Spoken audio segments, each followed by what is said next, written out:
여러분, 예수님을 믿는 것 때문에 여러분이 무시와 핍박을 당해본 경험이 있습니까?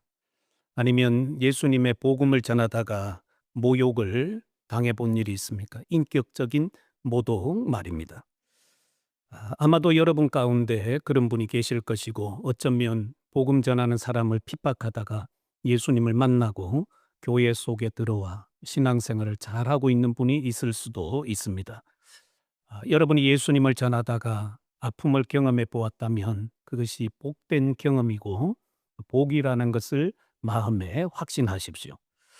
우리가 본문으로 돌아가서 보면 성전뜰에서 하나님의 말씀, 곧 예수 그리스도의 복음을 전하다가 체포되었던 사도들이 하룻밤을 감옥에서 보내게 되었습니다. 그들이 다음 날 신문을 받고 이제는 나오게 되었죠.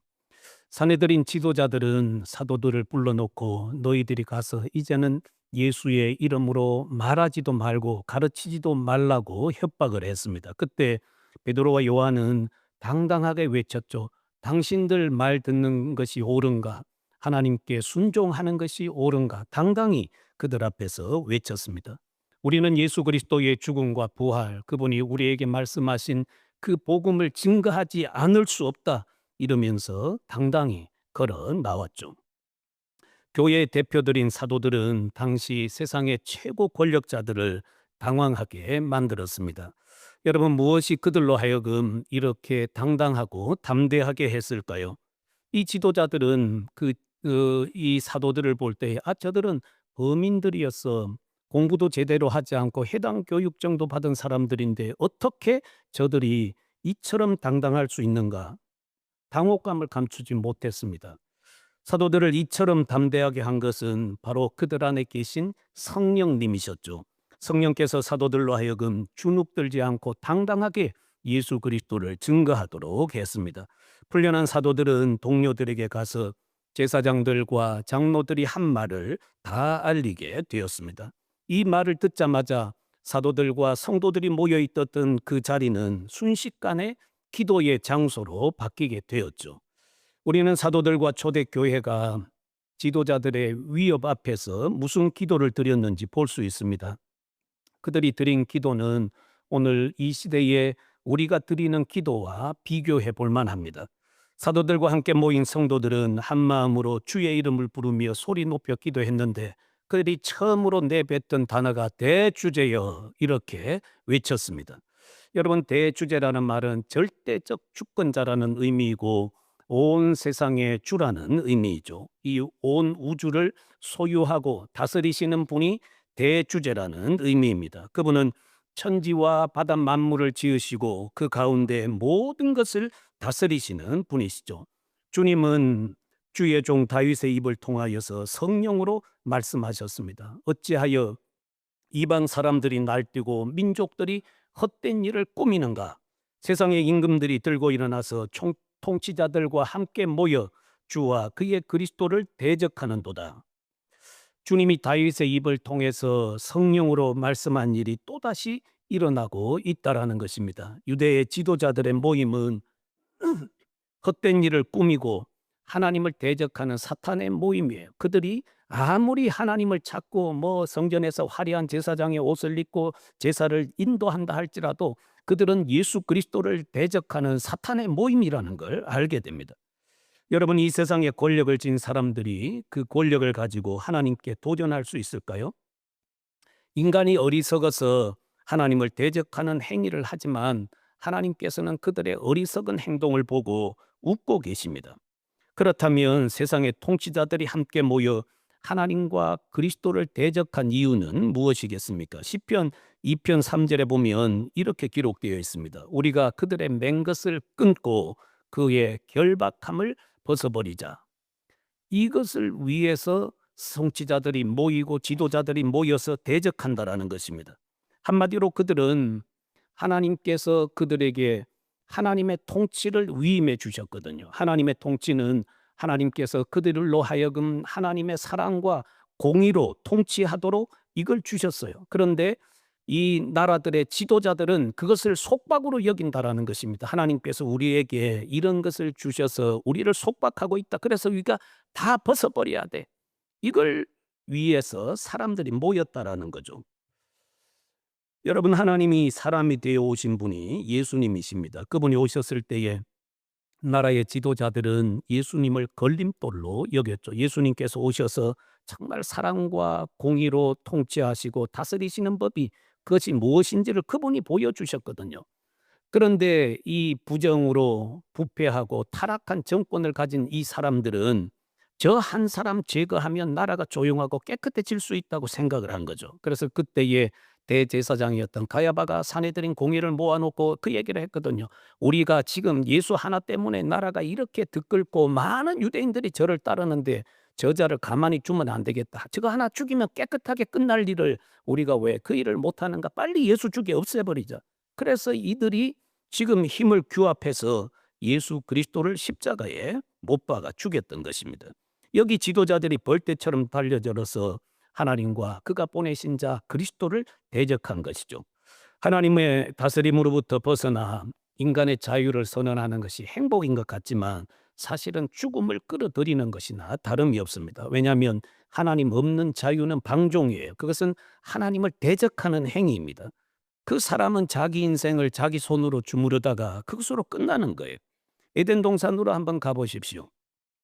뱀이 아담과 하와를 유혹하기 위해 이 하와의 귓가에 속삭인 것이 무엇입니까? 너 하나님의 속박으로부터 벗어나. 하나님의 속박으로부터 벗어나. 너희가 하나님처럼 될 수 있는데 하나님께서 그걸 막기 위해서 지금 저 선악과를 따먹지 못하게 한 거예요. 너희들 깊이 생각해봐라. 너희들이 저것만 따먹으면 하나님처럼 되는데 하나님이 그것을 과연 허락하겠냐? 그러나 너희가 저것 하나 따먹으면 너희들 모든 속박으로부터 자유케 되고 하나님처럼 될 거야. 결국 그들이 하나님처럼 되려고 하다가 사망 아래 놓이게 된 것입니다. 여러분, 여기 우리가 성경에 보면 사내들인 공회는 바로 다윗이 말씀한 것처럼 승천하신 그리스도를 또 대적하고 있거든요. 주님이 즉시 반응하지 않으니까 하늘에 계신 주를 하나님을 자기들 마음대로 무시하고 생각해도 된다고 그렇게 여기는지 모릅니다. 그러나 성경은 이렇게 말씀하세요. 하늘에 계신 이가 웃으시며 주께서 그들을 비웃으시리로다. 하늘에 계신 하나님이 이 땅의 지도자들이 사랑과 공의로 통치하지 아니하고 하나님이 주신 권세를 가지고 권력을 남용하고 착복하고 자기들의 배만 불리는 이런 권세자들을 보고 하나님께서 하늘에서 보고 웃고 계신다며 비웃고 계신다요. 너희들이 정말 그것 가지고 얼마나 할 수 있는지 볼까? 하나님이 한번 코 막으면 끝나거든요. 하나님이 오래 참으시는 거예요. 회개하고 돌아오도록 참으시는 거예요. 지금 부활하여 승천하신 주님이 온 세상을 다스립니다. 우리가 요한계시록만 보아도 그 주님은 철장 권세로 온 세상을 다스리시고 부패하고 부정한 권세들은 하나님께서 이 철장 권세로 철 지팡이와 막대기 같은 이것으로 질그릇 깨뜨리듯이 깨뜨린다고 말씀을 하고 있습니다. 하나님과 그리스도를 대적하는 교만한 통치자들을 무너뜨리신다고 말씀하죠. 여러분, 이 세상에서도 부패하고 부정한 권력은 오래가지 못해요. 하나님께서 반드시 그들을 끄집어 내리십니다. 그러므로 성도인 우리들이 이런 말씀들을 보면서 정말 우리가 이 주님의 권세를 믿고 있다면 세상 권세 앞에 주눅들거나 두려워할 필요가 없다라는 것을 알 수가 있습니다. 우리가 섬기는 하나님이 절대적 권세로 다스리고 계시기 때문이죠. 여러분, 성경에는 이런 증거들이 많은데 제가 한번 예를 들어 보겠습니다. 성경에 있는 말씀을 여러분에게 드릴 테니까 잘 들어보세요. 하나님께서 이스라엘이 우상 숭배로 가득 이렇게 채웠던 이 오므리 왕조가 있거든요. 이 북이스라엘의 오므리 왕조 중에 그 대표적으로 타락했던 사람 중에 한 사람이 아합 왕이에요. 아합은 여기 시돈의 그 시돈에 있는 통치자의 딸을 데리고 왔는데 이 정략 결혼을 한 거잖아요. 그 딸 이세벨이 오면서 바알과 아세라를 온 이스라엘 땅으로 불러들여서 이스라엘 땅을 완전히 우상 숭배의 나라로 만들었습니다. 하나님께서는 이 아합에게 여러 번 회개의 기회를 주셨죠. 하지만 그는 뭐 죽게 되었다고 했을 때 한 번 반짝 회개하는 듯 하더니 다시 원상태로 돌아갔습니다. 하나님께서는 미가 선지자를 보내서 이 아합에게 최후의 통첩을 내리세요. 너 전쟁에 나가서 죽게 될 거야. 그거 최후 통첩을 하셨거든요. 그런데 하나님의 말씀을 무시하고 꾸역꾸역 전쟁하러 갔다가 결국에는 그가 시체가 되어 돌아오게 되었죠. 그가 아람과 전쟁하기 위해서 전쟁터에 나갔습니다. 그때 유다 왕 여호사밧이 함께해서 이 전쟁터에 같이 나가 전쟁을 하는데 어 아합이 이런 제안을 했거든요. 여호사밧 당신은 왕복을 입고 있으세요. 저는 일반 군사들처럼 옷을 갈아입고 변장하고 있겠습니다. 그래서 그 병거를 타고 일반 군사들처럼 변장을 하고 군인들 틈으로 들어갔죠. 그런데 놀랍게도 이때에 이스라엘을 점령하기 위해서 쳐들어온 이 아람 군대의 왕이 이런 명령을 내렸습니다. 너희들은 지금 이스라엘의 지도자들이나 병사들과 싸우지 말고 오직 한 사람 이스라엘 왕을 잡으라는 거예요. 그런데 왕이 지금 변장을 하고 군인들 틈에 있으니 발견할 수가 없습니다. 그때 아람 병사 한 사람이 무심코 그냥 목표도 정하지 않고 목표물도 정하지 않고 무심코 활을 당겨서 활을 하나 탁 쏘았는데 그 화살이 아합이 입고 있는 갑옷 솔기를 쏘았다는 이 갑옷 솔기는 갑옷 뭐 여러 가지 빈을 입히고 이렇게 막 꼬매고 하는데 그 서로를 연결한 가장 약한 자리거든요. 그 자리를 이 화살이 뚫고 와서 아합을 그냥 화살이 이렇게 맞힌 거예요.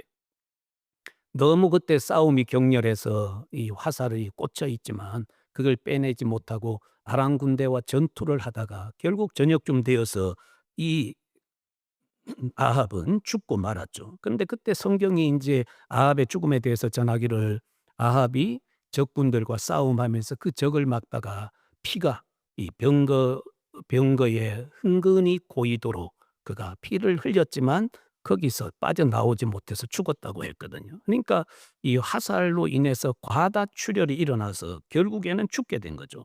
하나님의 말씀에 불순종했던 이 사악한 통치자 아합은 하나님의 말씀을 거부하고 꾸역꾸역 이 전투를 하러 갔다가 시체가 되어 돌아왔습니다. 사도들이 활동할 때의 초대교회의 그 당시입니다. 그때는 헤롯 아그리빠가 통치를 하고 있었죠. 그는 이 이스라엘 북쪽에 두로와 시돈이라는 곳이 있잖아요. 그곳 사람들에게 이 곡식을 좀 이렇게 가져다 먹도록 했던 것 같습니다. 그런데 뭔가 좀 서로가 잘 맞지 않아서 헤롯이 양식을 주지 않았어요. 이것 때문에 그쪽 사람들이 인제 뭐 양식이 끊기니까 헤롯에게 잘 보여서 다시 양식을 얻어가야 되는데 그걸 좀 중간에 주선해 준 사람이 있었거든요. 하루는 이 헤롯이 왕복을 입고 자리에 앉아 있는데 그때에 이 시돈 두로 사람들이 나와서 확 왕을 막 치켜 세우고 아부했거든요. 왕이 하는 말은 신의 소리입니다. 하나님의 소리예요." 하니까 이 왕이 얼마나 기분이 좋아요. 그 사람들이 외치는 그 신의 소리라는 걸 듣고 자기 스스로가 거기서 은근히 교만하게 그 영광을 취하게 되었습니다. 하나님께서는 이 초대교회 당시에 교회를 박해하고 억압했던 야고보를 죽였을 때에 유대인들이 너무 기뻐했거든요. 그래 그 기뻐하는 걸 보고 뭐 베드로도 죽이려고 이런 꾀를 쓰고 있는데 하나님께서 어떤 일을 했습니까? 이 충이 먹어 죽게 만들었거든요. 여러분도 어렸을 때에 그 시장에 가서 이렇게 막 북치고 하면서 기생충 약 돌리는 거 받아 드신 분들 계세요? 네. 아 너무 구석기 시대 얘기를 한다고 또 이상한 말씀하실지 모르겠는데 여러분 뭐 저 나이 그 전후로 분들은 학교 다닐 때 초등학교 다닐 때 기생충 박멸회피에서 나온 약 다 얻어 드셨어요? 예.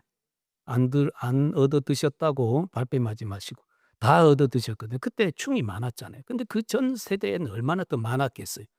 하나님께서 이 헤롯 속에 있는 충들을 모아서 그것으로 인해서 헤롯이 죽도록 만들었거든요. 그 학자들의 이야기를 들어보면 하나님께서 뱃속에 이 충이 똘똘 뭉쳐서 이 창자를 막아서 죽였을 것이다. 이렇게 보고 있거든요.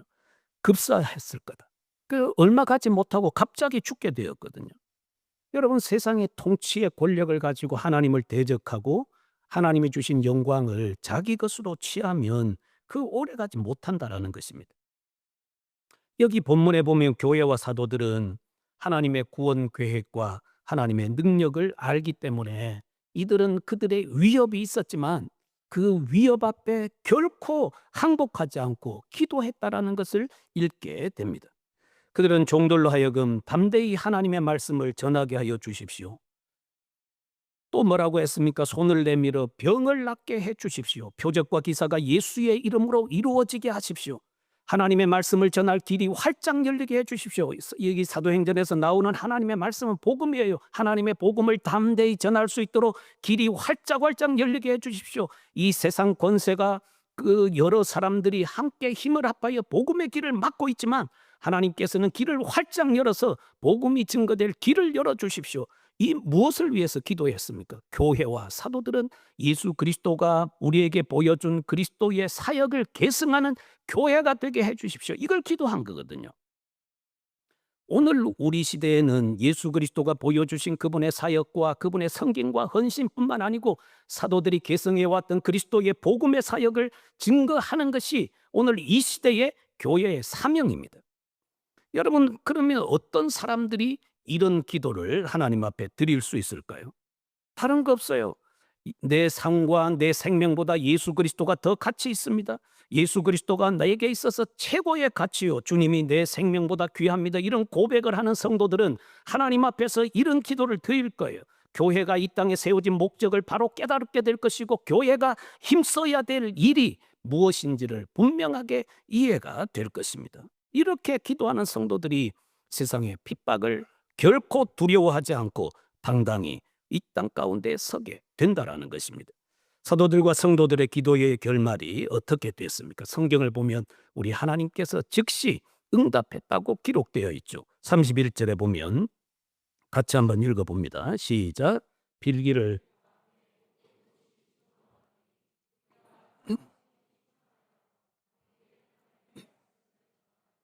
아멘. 빌기를 다음에 그 모인 곳이 진동을 했습니다. 지진이 일어난 것 같았죠. 무리가 다 성령의 충만함을 받고 하나님의 말씀을 담대히 전하게 되었습니다. 기도하던 성도들, 기도하던 사도들은 다시 성령으로 충만하게 되었죠. 그리고 다시 하나님의 복음을 담대히 전하게 되었습니다. 우리는 사도들과 함께 기도하는 성도들이 성령으로 충만하여 세상 속에서 무슨 일을 했는지 볼 수 있습니다. 여러분, 오늘날도 교회가 우리가 성령으로 충만하면 성령께서 우리 안에서 큰 일을 행하실 거예요. 성도 안에 거하시는 성령님이 어떤 분이십니까? 온 세상보다 크신 분이세요. 하나님께서 이 우주를 창조하실 때 이 성령이 창세기 1장 2절 이하에 보면 시면에 이 수면에 두루 운행하신 분이거든요. 천지를 창조하실 때 함께 하신 분이 성령 하나님이세요. 그리고 이 말씀을 한번 보세요. 로마서 8장 11절에 예수를 죽은 자 가운데서 살리신 이의 영이 너희 안에 거하시면 그리스도 예수를 죽은 자 가운데서 살리신 이가 너희 안에 거하시는 그의 영으로 말미암아 너희 죽을 몸도 살리시리라. 할렐루야. 아멘다. 우리 성령은 이런 분이세요. 우리를 영혼만 살리는 것이 아니고 우리의 삶에 많은 능력을 행하시고 우리를 통해서 하나님의 큰 일을 이루시는 분이 성령님이세요. 여러분 보세요. 사도들이 40여 년 동안 한 번도 걸어보지 못한 사람을 예수 그리스도의 이름으로 고쳤습니다. 성령께서 일을 행하신 거죠. 그 사람이 벌떡 일어나서 뛰기도 하며 기뻐하면서 하나님께 영광 돌렸거든요. 사도들을 통해서 얼마나 많은 능력들이 일어나고 많은 병자가 고침받았습니까? 예수의 이름이 증거되고 선포되는 곳에 성령께서 일하셔서 사람들이 고침받고 낫게 하셨습니다. 권력자들의 위협을 두려워하지 않고 복음을 전하게 됐어요. 이런 담력과 담대함이 어디서 왔습니까? 그들 안에 계신 성령님이에요. 여러분, 그때 능력으로 일하신 분이 세월이 지나면서 그분의 능력이 쭉 빠져서 이제는 능력을 잃은 분이 됐습니까? 사도들에게 능력을 주신 성령님은 지금도 변함없이 동일하신 분이세요. 우리가 성령으로 충만하면 주의 능력을 경험하게 된다라는 것입니다. 오늘 이 시대는 왜 성령의 능력을 경험하기가 어려울까요? 그것은 우리가 성령께 철저하게 복종하지 않기 때문이죠. 성령님이 일하시도록 나를 온전히 내어드리면 그분은 여전히 일하세요. 여러분이 성령께 모든 일을 맡기고 성령의 뜻을 따라서 내가 주님 나라와 주의 일을 위해서 헌신하겠습니다. 충성하고 내어드리면 우리 주의 성령께서 여러분의 일을 해주세요. 여러분의 일을 이루시고 여러분의 필요를 채우시는 분이 성령님이세요. 근데 여러분, 우리가 성경을 보면 어떤 말씀이 기록되어 있습니까? 그런즉 너희는 먼저 그의 나라와 그의 의를 구하라. 그리하면 이 모든 것을 너희에게 더하시리라. 이렇게 말씀했는데 이걸 바꿔버려요. 너희가 먼저 그의 나라와 의를 구하면, 하나님 나라를 구하면 내가 너희들의 필요한 모든 것을 채워줄게. 너가 나의 일을 하면 내가 너의 일을 해줄 거야. 너의 필요 채워줄 거야. 약속해 주셨어요. 근데 이걸 바꿔버려요. 하나님, 제가 어려움에 처했습니다. 저 삶의 상황, 형편, 직장, 사업, 저 가정 하나님 돌봐주시고 채워주시고 풍성하게 하나님께서 열매 맺게 해주시면 제가 주님 위해서 일하겠습니다. 주님 나라 위해서 달려가겠습니다. 이렇게 하잖아요. 이걸 바꿔버린 거예요. 성경은 그렇게 말씀하지 않으세요.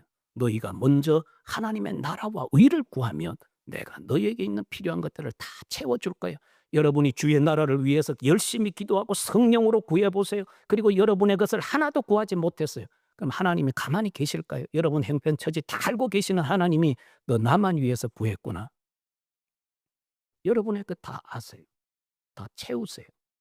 그런데 우리가 이걸 못 믿으니까 내가 먼저 채워지면 하나님 일 하겠다고 하거든요. 대부분 그래요. 대부분. 그게 바꾸세요. 무엇이 두려우세요? 하나님이 여러분 굶기실 것 같아요? 안 굶겨요. 여러분이 하나님의 나라와 의를 위하여 살면 하나님이 필요를 채우시고 너희의 모든 것 다 하신다고 했습니다. 예, 이게 하나님의 원리예요. 성경에는 성령께 붙잡혀서 세상이 감당할 수 없는 일을 한 분들이 많습니다. 두 사람을 제가 여기서 말씀을 드리겠습니다. 여러분, 엘리야와 그의 후계자 엘리사를 잘 아시죠? 그들이 살던 시대에 이 세상에서는 찾아볼 수 없이 놀랍고 신비한 일들을 한 분들이죠. 이 두 사람은 성경에서 찾아볼 수 없는 명칭이 붙은 사람이에요. 그게 뭔가 하면 이스라엘의 병거와 그 마병이요. 사람한테 누가 이스라엘의 병거와 그 마병이요, 이스라엘의 병거와 마병이요, 이런 용어를 붙입니까? 열왕기하 2장 12절에 엘리사가 보고 소리를 지르되 내 아버지여 내 아버지여 이스라엘의 병거와 그 마병이여 하더니 다시 보이지 아니하는지라. 이것은 지금 엘리야와 엘리사가 하나님의 불병거와 불말이 분리시키고 해리바람으로 하나님께서 엘리야를 하늘로 승천시키는 장면이거든요. 싹 사라져 버렸어요. 그때 사라진 엘리야를 보고 이 엘리사가 내 아버지여 내 아버지여 이스라엘의 병거와 그 마병이여 이렇게 외쳤거든요. 엘리사 역시도 후에 이스라엘 왕 요아스에 의해서 내 아버지여 내 아버지여 이스라엘의 병거와 마병이여 이런 말을 듣습니다. 왕하 13장 14절에 엘리사가 죽을 병이 들매 이스라엘의 왕 요아스가 그에게로 내려와 자기의 얼굴에 눈물을 흘리며 이르되 내 아버지여 내 아버지여 이스라엘의 병거와 마병이여 하매. 여러분, 엘리야와 엘리사는 그 시대의 사람들에 의해서 이스라엘의 병거와 마병이라고 하는 호칭을 얻었습니다. 이건 이스라엘의 병거와 마병보다 이스라엘이 가진 군사력보다 훨씬 더 탁월한 능력과 힘을 가졌고 그들의 사역이 대단했다라는 것을 보여주죠. 엘리야는 여러분이 잘 아시는 것처럼 이 땅에 있을 때 그 누구도 대적할 수 없는 하나님의 능력을 가졌습니다. 한번 그가 낙심해서 이세벨의 칼날을 두려워해서 피하여 광야로 간 일이 있지만 그는 한 나라의 마병과 병거가 대적할 수 없는 하나님의 능력을 가진 사람이었죠. 이스라엘의 온 이 우상 숭배로 인해서 부패했을 때 그가 아합 왕 앞에 나타나서 가뭄을 선포했습니다. 그리고 하나님이 3년 6개월 후에 다시 나타나게 하셔서 이 하늘이 열릴 거라는 걸 말씀하게 했죠. 근데 3년 6개월 동안 아합이 멍청한 사람입니까?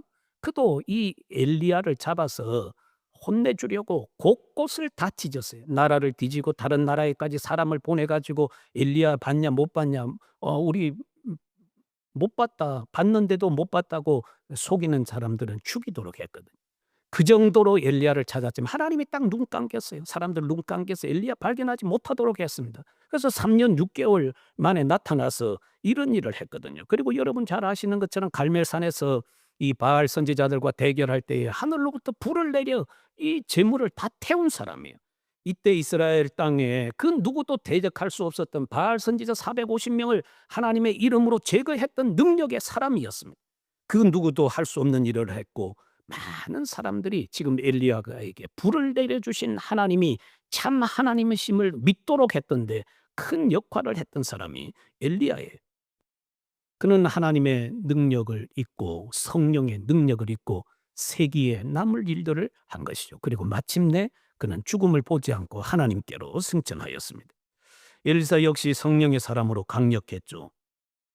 그 이스라엘 북쪽에 있는 아람의 나라가 이 군사력이 컸거든요. 이스라엘을 무너뜨릴 수 있는 큰 군사력을 가졌는데 그 군사력으로 엘리사 한 사람을 대항하지 못했어요.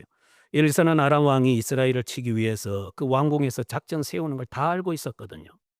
그래서 왕이여, 이번에 군사를 이끌고 저쪽으로 가서 방비하세요. 그러면 그쪽으로 그 아람 군대가 오는 거예요. 이 이스라엘이 땅 막고 있으니까 못 오는 거죠. 다음에는 이쪽에 가세요. 다 가서 준비하고 있는데 그때 이제 아람 군사가 오는 거예요. 다 막고 있으니 이스라엘을 침범할 수가 없었습니다. 그래서 화가 났던 이 아람 왕이 우리 중에 누가 저기 심어놓은 누구? 스파이가 있는지 모른다. 그 사람 색출하라. 근데 그때 신하가 아닙니다. 저기 이스라엘 땅에 있는 엘리사라는 사람은 왕이 침실에서 하는 말까지 다 알거든요. 우리가 왕궁에서 하는 이 모든 작전 하나님이 다 알려주셔서 그렇게 되는 거예요. 이 화가 났던 아람 왕이 군대 이 많은 병거와 군인들을 파송해서 도단에 있었던 엘리사를 다 포위했습니다. 엘리사는 꿈쩍도 하지 않고 거기에 앉아 있는 거예요. 그런데 엘리사를 섬기던 젊은 종이 그 광경을 보고 난리가 났다고 하면서 지금 막 그 두려움에 사로잡혀 있죠. 그때 엘리사가 하나님께 기도해서 하나님, 이 젊은이의 눈을 열어 주십시오. 그래서 그 하나님께서 젊은이의 눈을 열어 주셔서 그 젊은이가 눈을 떠서 보는데 불말과 불병거가 가득하고 엘리사를 호위하고 있거든요. 엘리사를 보호하고 있습니다. 하나님께 다시 엘리사가 기도해서 저 아람 군사들 눈을 다 멀게 해 주십시오. 그래서 하나같이 다 눈이 멀어서 누군가를 인도할 사람을 찾아야 했습니다. 엘리사가 그들을 다 모아서 이 사마리아로 이끌어 가고 대접하고 나라로 보냈습니다. 죽일 수도 있었잖아요. 그렇게 하지 않았습니다. 여러분, 우리가 이런 것을 보면 야, 도대체 이들은 그들 안에 하나님의 성령이 어떻게 일하고 계셨기에 한 나라의 병거와 마병이 막아내지 못하는, 군사가 막아내지 못하는 능력의 사람들이 되었을까? 이것은 자기 능력이 아니거든요. 그들 안에 계신 성령께서 그들을 통해서 이 일을 하고 계신 것입니다. 여러분, 오늘날 이 땅에 있는 그리스도인 그리고 교회는 그리스도의 군사들입니다. 영적인 군사들이에요. 주의 교회가 성령으로 충만할 때 우리 하나님께서 능력으로 일하시고 교회가 이 세상 속에서 큰 일을 하도록 하는데 그 큰 일은 전쟁해서 승리를 얻게 하는 것이 아니고 이 세상의 사단의 권세에 마귀의 권세에 눌려있는 사람들을 구원해서 하나님 교회를 이끌어오고 예수께로 이끌어가는 영적 군사로서의 사명을 감당하도록 교회로 하여금 그 일을 하게 하신다는 거예요. 믿습니까? 여러분 믿으셔야 돼요. 교회가 해야 할 일이 뭐예요? 이사야서 60장 22절에 보면 그 작은 자가 천명을 이루겠고 그 약한 자가 강국을 이룰 것이라. 때가 되면 나 여호와가 속히 이루리라. 이걸 무엇을 말합니까?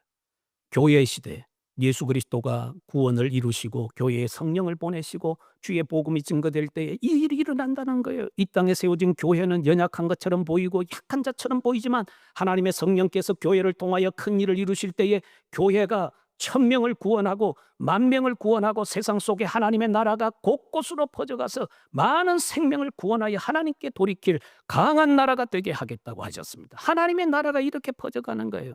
우리 교회가 연약한 것처럼 보여도 우리가 성령으로 충만하면 세상을 정복해 가는 것입니다. 무기로 정복하는 것이 아니라 예수 그리스도의 능력과 성령으로 정복하는 거예요. 그 일을 위해서 우리가 헌신하기만 한다면 우리를 통해서 하나님은 놀라운 일을 이루실 것입니다. 스가랴서 8장 23절 같이 한번 읽어봅니다.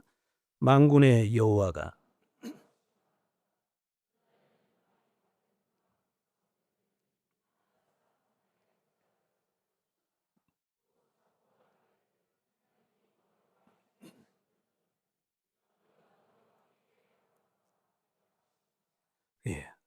언제 이런 일들이 이루어질까요? 궁극적으로는 그리스도가 오신 이후에 이 일들이 이루어집니다. 여러분 한번 저 말씀을 가지고 여러분 자신에게 한번 적용해 보세요. 여러분이 예수님 잘 믿고 복음을 전하는 하나님의 사람들이에요.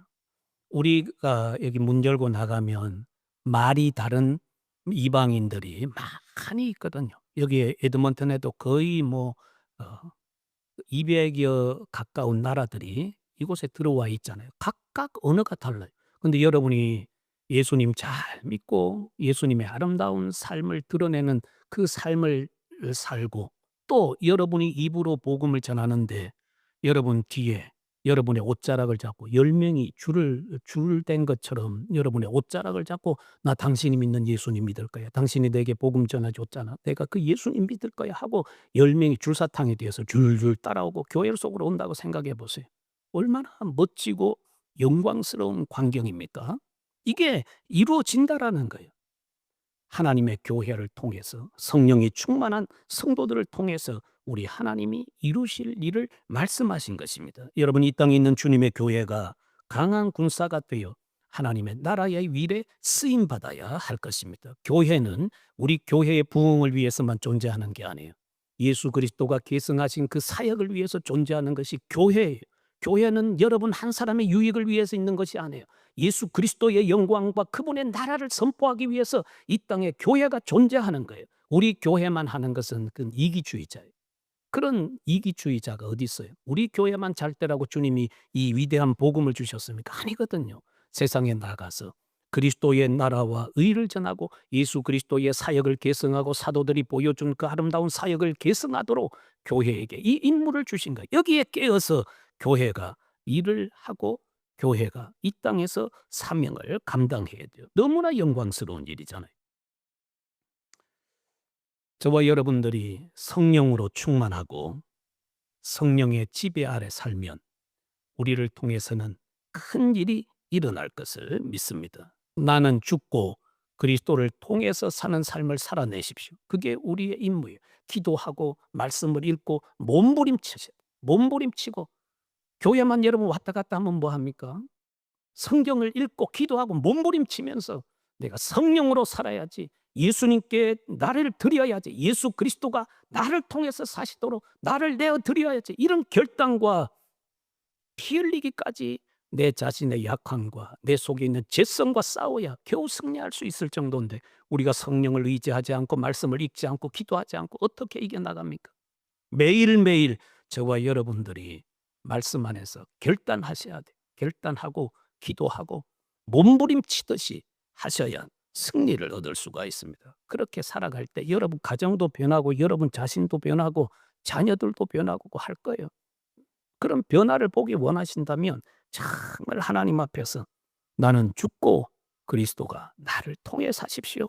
그리고 내 자존심도 꺾고 교만도 꺾고 하나님 앞에 겸손한 마음으로 서기를 매일매일 힘써야 됩니다. 여러분이 이 말씀을 듣고 결단하십시오.